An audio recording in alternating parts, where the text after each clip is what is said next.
Welcome to Acme classes simply science, वो जगह जहाँ पे आपके डिफिकल्ट से डिफिकल्ट टॉपिक्स इजी वे में एक्सप्लेन किए जाएं। So let's start with chemistry today. Our first topic that will be discussing today is basics of chemistry. अब ये क्यों करने की जरूरत है? Well, chapter 1 just chemical reactions, chapter 2 which is acids bases salts, chapter 3 which deals with metals and non-metals, वो आप कर नहीं पाएंगे जब तक आपके केमिस्ट्री के फैक्ट्स एंड बेसिक्स क्लियर ना हो। आपने क्लास 9th में ये कॉन्सेप्ट्स देखे होंगे: atomic number, energy shells, electronic configuration, valence electrons, valency, metals and non metals. अब ये इनका मतलब क्या है? क्विक रिवीजन करते हैं ताकि आगे के टॉपिक्स करने से पहले हमारे बेसिक्स की अंडरस्टैंडिंग पूरी हो। आपने ये स्ट्रक्चर देखा होगा, ये एक एटम का स्ट्रक्चर है जहाँ पे सेंटर में एक न्यूक्लियस है और उसके सराउंडिंग एनर्जी शेल्स है जहाँ पर इलेक्ट्रॉन्स रिवॉल्व करते हैं। वेल, ये ओवर सिंप्लीफिकेशन है। हम नॉर्मली एटम का स्ट्रक्चर एक सोलर सिस्टम के पॉइंट ऑफ व्यू से दिखाते हैं, बट ऐसा होता नहीं है। एनर्जी शेल्स में इलेक्ट्रॉन्स रिवॉल्व करते हैं अराउंड द न्यूक्लियस, बट जब आप सीनियर क्लासेस में जाएंगे तो concepts will change. But for the purposes of class 10 आप अभी सिर्फ ये अंडरस्टैंड करिए कि न्यूक्लियस में प्रोटॉन्स एंड न्यूट्रॉन्स होते हैं। न्यूक्लियस में प्रोटॉन्स होने के कारण न्यूक्लियस का चार्ज पॉजिटिव होगा, न्यूट्रॉन्स का कोई चार्ज नहीं होता और उसके आसपास इलेक्ट्रॉन्स रिवॉल्व कर रहे हैं और इलेक्ट्रॉन्स का खुद का चार्ज नेगेटिव है। अब एनर्जी शेल्स के नेम्स होते हैं K, L, M, N, so on and so forth। अब एक एनर्जी शेल में मैक्सिमम कितने इलेक्ट्रॉन्स फिट हो सकते हैं ये डिपेंड करता है एक फॉर्मूले पर known as 2n square। 2n square where n stands for the number of the position of the energy shell।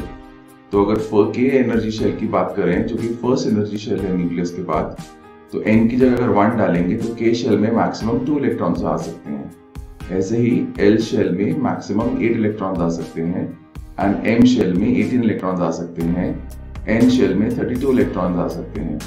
Point is आ सकते हैं, कितने आएंगे ये डिपेंड करता है। फॉर एग्जाम्पल, अगर M शेल में 18 इलेक्ट्रॉन्स आ सकते हैं, बट अगर M शेल लास्ट शेल है तो उसके अंदर मैक्सिमम 80 आ सकते हैं। ये ऑक्टेट रूल है। ऑक्टेट रूल कहता है कि लास्ट शेल में मैक्सिमम 8 इलेक्ट्रॉन्स आ सकते हैं, चाहे उसमें 18 की कैपेसिटी हो। अगर लास्ट शेल में 8 इलेक्ट्रॉन्स कंप्लीट हैं तो एटम स्टेबल है, अगर नहीं कंप्लीट है तो एटम अनस्टेबल है। इसका मतलब क्या है? Let's get into the details. आपने क्लास 9th में ये टेबल देखा होगा जहां पे फर्स्ट 20 एटॉमिक नंबर्स की बात की गई थी।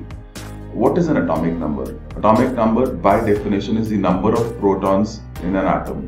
अब प्रोटॉन्स ही क्यों? वैसे तो इलेक्ट्रॉन्स और प्रोटॉन्स का नंबर इक्वल होता है, तो प्रोटॉन्स ही क्यों? बिकॉज प्रोटॉन्स का नंबर स्टेबल रहता है in a chemical reaction. It's only in a nuclear reaction के प्रोटॉन्स का नंबर सेम नहीं रहता, बट केमिकल रिएक्शन में प्रोटॉन्स का नंबर हमेशा कांस्टेंट रहता है।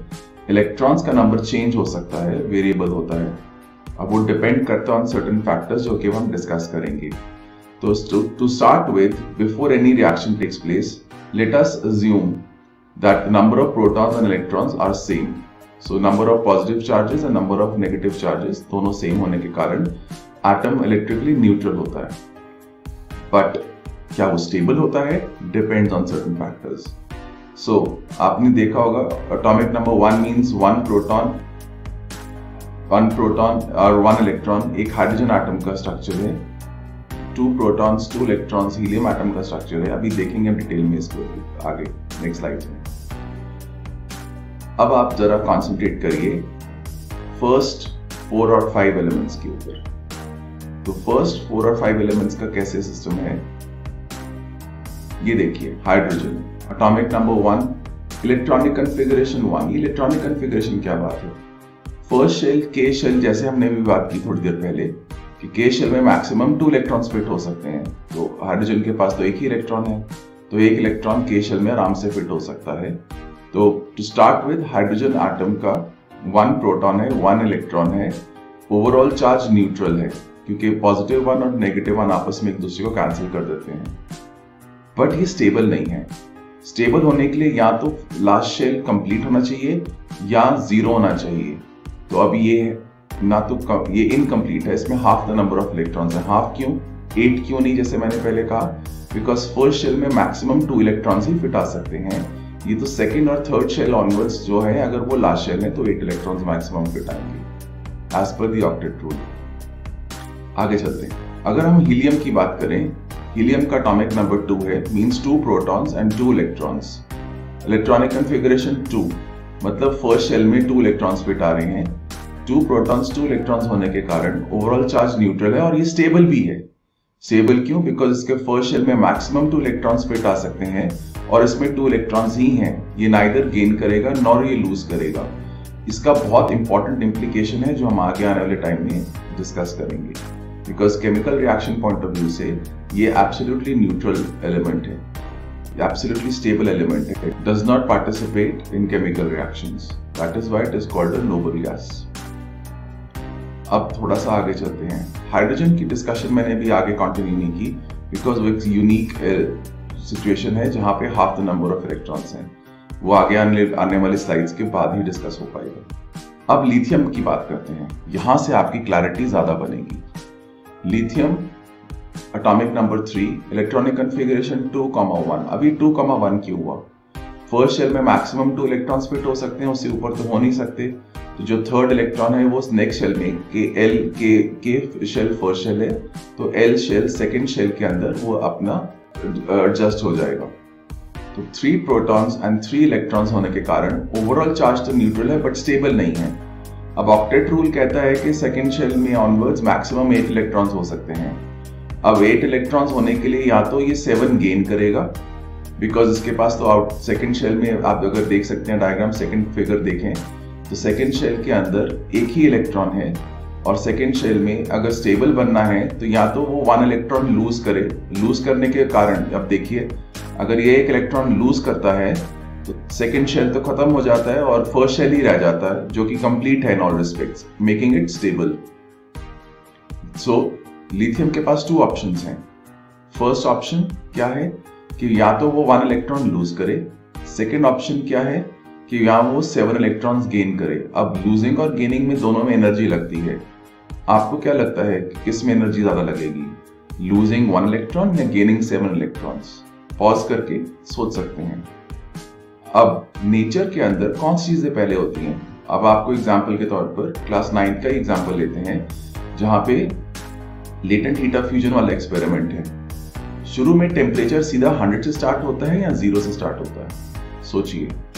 शुरू में जब आप गैस ऑन करते हैं चाय बनाने के लिए या मिल्क को गर्म करने के लिए या ऐसा कुछ भी, तो शुरू में लोअर टू हायर टेम्परेचर जाते हैं या हायर टू लोअर टेम्परेचर जाते हैं? अगर आपका answer lower to higher temperature है तो आप सही सोच रहे हैं। स्टार्टिंग में हमेशा टेम्परेचर लो होता है, गैस के ऊपर धीरे धीरे टेम्परेचर बढ़ता है। तो पहले कौन सी एनर्जी स्टेट आती है, लोअर एनर्जी स्टेट आती है या हायर एनर्जी स्टेट आती है? सोचिए। अब अगर आपने सोचा कि पहले लोअर एनर्जी स्टेट आती है फिर हायर एनर्जी स्टेट आती है तो सही सोचा। अब ये सोचिए कि कौन सी चीजें पहले होंगी, लोअर एनर्जी स्टेट वाली चीजें पहले होंगी या हायर एनर्जी स्टेट वाली चीजें पहले होंगी? ऑब्वियसली जो चीजें लो टेम्परेचर पे होती हैं, जिनको कम एनर्जी लगती है वो पहले हो जाती हैं, जिनको ज्यादा एनर्जी लगती है वो बाद में होती हैं। और अगर इलेक्ट्रॉन्स गेन और लूज करने की बात करें तो 1 इलेक्ट्रॉन को लूज करने में एनर्जी कम लगेगी, 7 इलेक्ट्रॉन्स को गेन करने में एनर्जी ज्यादा लगेगी। तो पहले जब आप केमिकल रिएक्शंस को स्टार्ट करेंगे तो आप लोअर एनर्जी स्टेट से हायर एनर्जी स्टेट पे जाएंगे। तो पहले कौन सी चीज होगी, लोअर एनर्जी स्टेट वाली या हायर एनर्जी स्टेट वाली? अगेन आई एम आस्किंग, सोचिए। तो एज कॉमन सेंस डिक्टेट्स कि लोअर एनर्जी स्टेट वाली चीजें पहले होंगी और क्या होगा, ये एटम अपना 1 इलेक्ट्रॉन लूज करना पसंद करेगा, बिकॉज लोअर एनर्जी स्टेट में लोअर एनर्जी स्टेट वाली चीजें पहले होती हैं। एज अ रिजल्ट जब 1 इलेक्ट्रॉन लूज कर लेगा तो वो स्टेबल हो जाएगा। स्टेबल होने के कारण अब ये नाइदर गेन करेगा नॉर लूज करेगा and that will B it. But उसका एक इम्पैक्ट नंबर ऑफ प्रोटॉन्स और इलेक्ट्रॉन्स पे पड़ेगा। तो अगर ये 1 इलेक्ट्रॉन लूज करता है, अब प्रोटॉन्स तो लूज नहीं होते केमिकल रिएक्शन में, वो तो सिर्फ एक न्यूक्लियर रिएक्शन में होते हैं। तो नंबर ऑफ प्रोटॉन्स तो 3 रहेंगे, बट पहले आप देखिए जहां पे मेरा कर्सर मूव कर रहा है, पहले नंबर ऑफ प्रोटॉन्स 3 थे, फिर नंबर ऑफ इलेक्ट्रॉन्स -3 थे। अब मैं चार्जेस के पॉइंट ऑफ व्यू से बात कर रहा हूँ। ओवरऑल चार्ज न्यूट्रल था, बट लूज करने के बाद प्रोटॉन्स तो 3 रहे बट इलेक्ट्रॉन्स 2 हो गए। सो लूज करने के कारण ओवरऑल चार्ज देखिए +3 -2, क्या आंसर बचा? दैट अगर आपने +1 सोचा that is absolutely correct. So lithium atom ने 1 इलेक्ट्रॉन लूज करने के कारण एक चार्ज गेन किया, स्टेबल तो बन गया बट चार्ज गेन किया। अब वो एटम से आयन में कन्वर्ट हो गया, बिकॉज आयंस क्या होते हैं? Charge particles. जो पॉजिटिवली चार्ज पार्टिकल्स होते हैं वो कटायंस होते हैं, जो नेगेटिवली चार्ज पार्टिकल्स होते हैं वो आयंस होते हैं। टू रिकैपिचुलेट, स्टार्टिंग में नंबर ऑफ प्रोटॉन्स 3 थे और नंबर ऑफ इलेक्ट्रॉन्स 3 थे, तो ओवरऑल चार्ज न्यूट्रल था बट स्टेबल नहीं था। स्टेबल बनने के लिए, ऑक्टेट रूल फॉलो करने के लिए इस इलेक्ट्रॉन को एक इलेक्ट्रॉन लूज करना पड़ा, बिकॉज उसमें कम एनर्जी लगती है। लोअर एनर्जी स्टेट वाली चीजें पहले होती हैं, हायर एनर्जी स्टेट वाली चीजें बाद में होती हैं। एज अ रिजल्ट जब इलेक्ट्रॉन लूज किया तो इस एटम के पास सिर्फ 2 इलेक्ट्रॉन्स रह गए और जबकि 3 प्रोटॉन्स थे स्टार्टिंग में, तो ओवरऑल चार्ज क्या बना? +1। नाउ ऐसा ही सोडियम एटम को देखते हैं। Atomic number 11, electronic configuration 281। इसका मतलब क्या? इस एटम के पास अगर आप मेरा कर्सर देखें 11 प्रोटॉन्स हैं और 11 इलेक्ट्रॉन्स हैं। 11 इलेक्ट्रॉन्स होने के कारण फर्स्ट शेल में मैक्सिमम 2 इलेक्ट्रॉन्स फिट हो सकते हैं, आप फिगर देख सकते हैं ऊपर। 2 इलेक्ट्रॉन्स फिट होने के बाद 8 इलेक्ट्रॉन सेकेंड शेल में फिट हो सकते हैं और बचा 1 इलेक्ट्रॉन वो थर्ड शेल में फिट होगा। अब इसकी भी लिथियम वाला इश्यू है, थर्ड शेल में मैक्सिमम 8 इलेक्ट्रॉन्स फिट हो सकते हैं। अब इसके पास 2 ऑप्शंस हैं। 2 ऑप्शंस क्या है? या तो ये 1 इलेक्ट्रॉन लूज करे या 7 इलेक्ट्रॉन्स गेन करे। कौन सी चीज इजियर है? किस में एनर्जी कम लगेगी? जैसे पहले डिस्कस किया, जो चीज में कम एनर्जी लगती है वो चीज पहले होती है, जिसमें ज्यादा एनर्जी लगती है वो बाद में होती है। तो कम एनर्जी वाली स्टेट वाली चीजें हैं जिसमें 1 इलेक्ट्रॉन लूज करना आसान है। एज अ रिजल्ट ये 1 इलेक्ट्रॉन लूज करके, पहले तो ये स्टेबल नहीं था, लूज करने के बाद ये स्टेबल हो जाएगा, बट इसके चार्ज में इम्पैक्ट पड़ेगा। चार्ज में कैसे इम्पैक्ट पड़ेगा? पहले 11 प्रोटॉन्स थे और 11 electrons, overall charge was neutral, but एक इलेक्ट्रॉन लूज करने के बाद इसके पास प्रोटॉन्स तो 11 रहे बट इलेक्ट्रॉन्स रह गए सिर्फ 10। As a result of losing 1 electron, overall charge became +1. तो सोडियम मेटल अगर आप देखें 281 इसकी इलेक्ट्रॉनिक कॉन्फ़िगरेशन है, तो यहीं से इलेक्ट्रॉनिक कॉन्फ़िगरेशन का कॉन्सेप्ट क्लियर हो जाता है कि हर एनर्जी शेल के अंदर कितने इलेक्ट्रॉन्स फिट हो रहे हैं। तो मेटल एटम लूजेस 1 इलेक्ट्रॉन, और क्योंकि ये पॉजिटिव चार्ज आयन बनाता है तो यहाँ पे हमने लिखा मेटल आयन। अब मेटल आयन क्यों लिखा, नॉन मेटल आयन क्यों नहीं लिखा? अगर हम वापस जाएं अपनी टेबल के ऊपर, आप ग्रीन रोज देखें जहां पे ग्रीन कलर से lithium, beryllium, boron, sodium, magnesium, aluminium, और उनकी इलेक्ट्रॉनिक कॉन्फ़िगरेशन देखें। लिथियम के लास्ट शेल में 1 इलेक्ट्रॉन है। Again to recapitulate, so lithium has an electronic configuration of 2,1, which means it has 1 electron in its outermost shell. 1 electron in its outermost shell is also known as the valence electron. So electrons in the outermost shell are known as the valence electrons. So getting back to lithium again, lithium के पास 1 electron lose करने का option है या 7 gain करने का। तो as discussed before, lithium lose करेगा 1 और पॉजिटिव 1 चार्ज बनाएगा।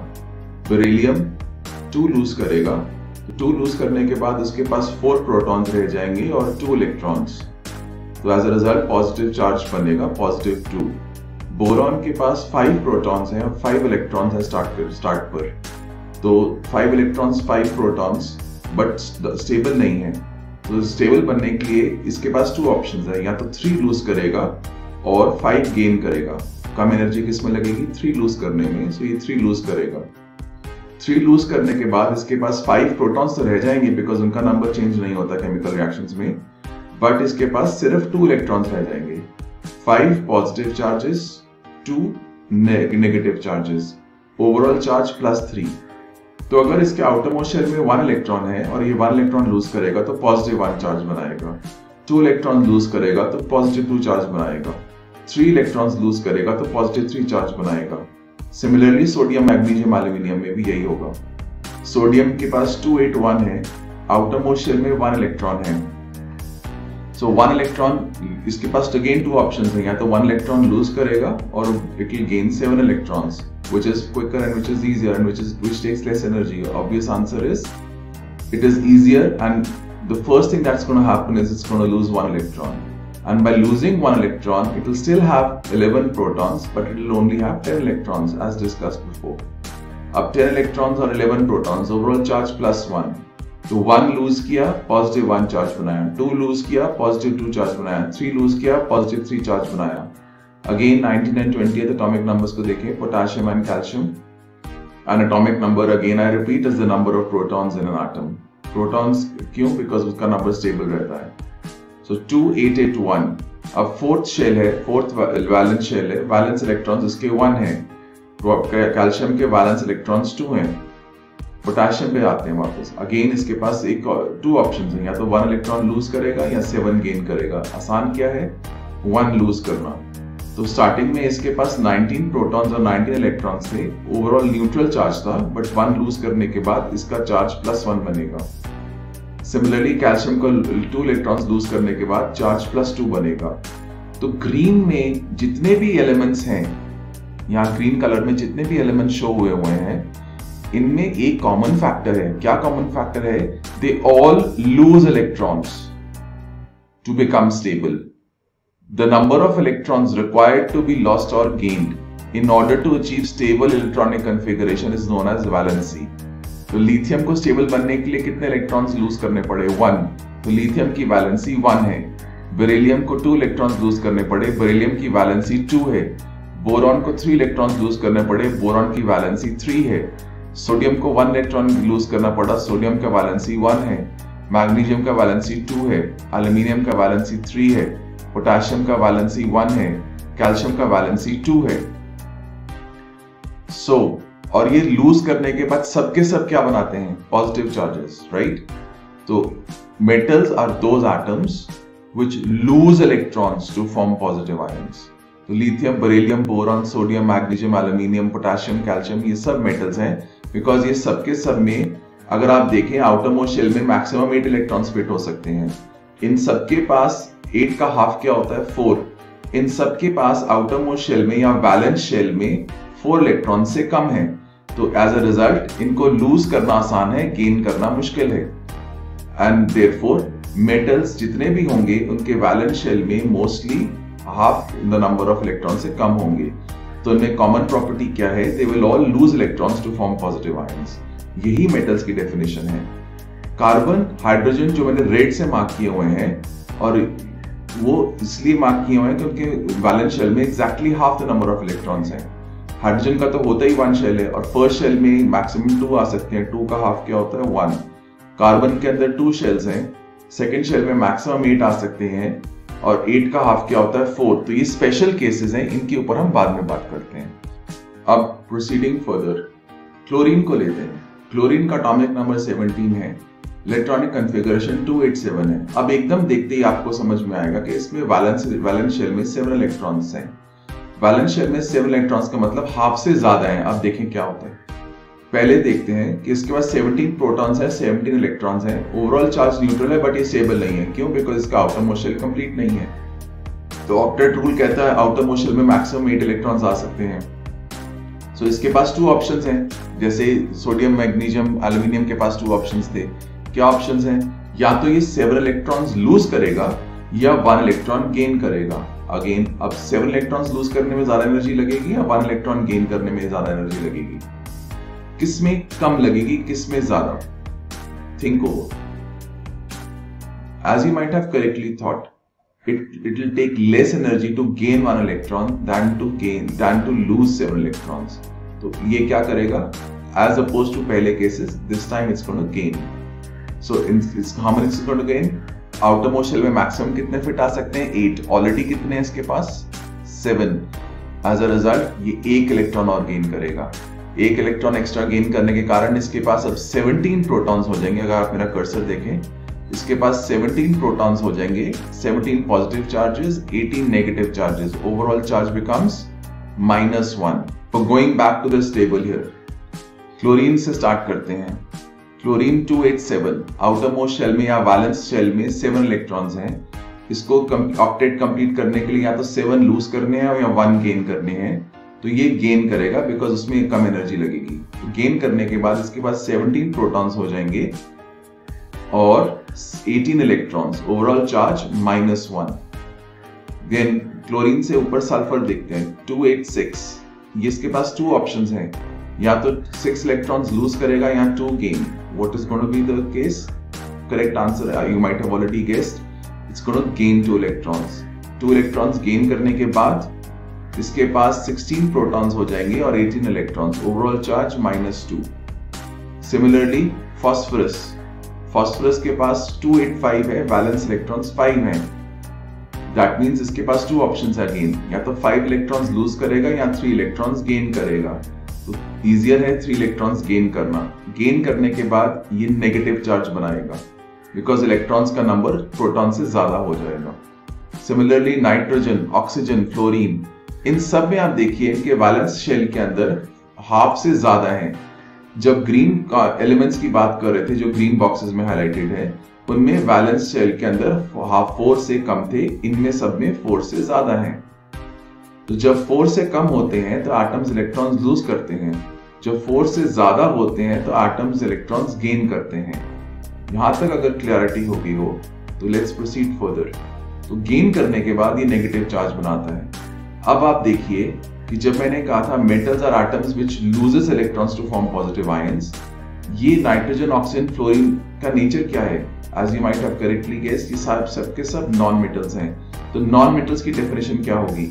Non metals are atoms which gain electrons to form negative ions.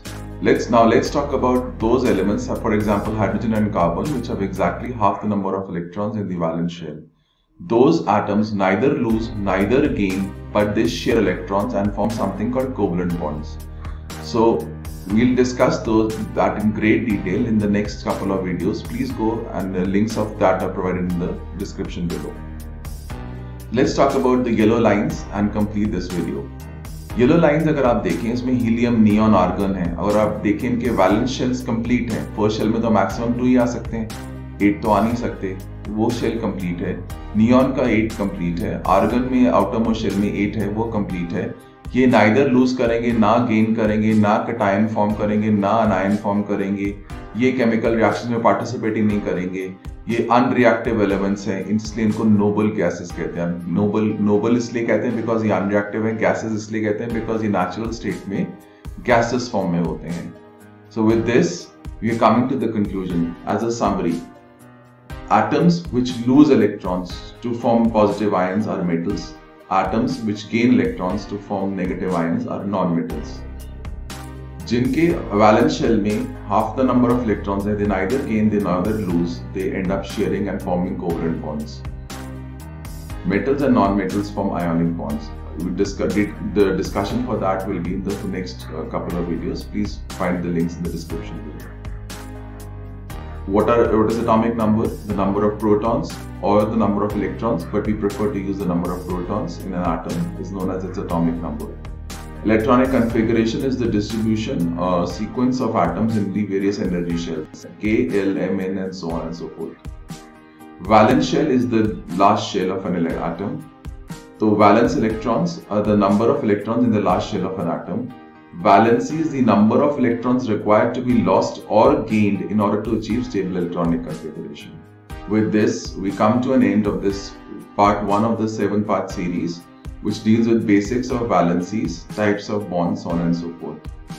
The next part 2 discusses types of bonding, ionic and covalent bonding, and then from part 3 to 7, all the different types of chemical reactions, combination reactions, single displacement reactions, double displacement reactions, decomposition reactions, redox reactions. Links for all these videos are given in the description below. And in the end, if you like what we have to share, please do like, subscribe and comment, and do press the bell icon. We'll be posting a lot of informative videos which will help you to prepare for class in science. Thank you and good luck for your future.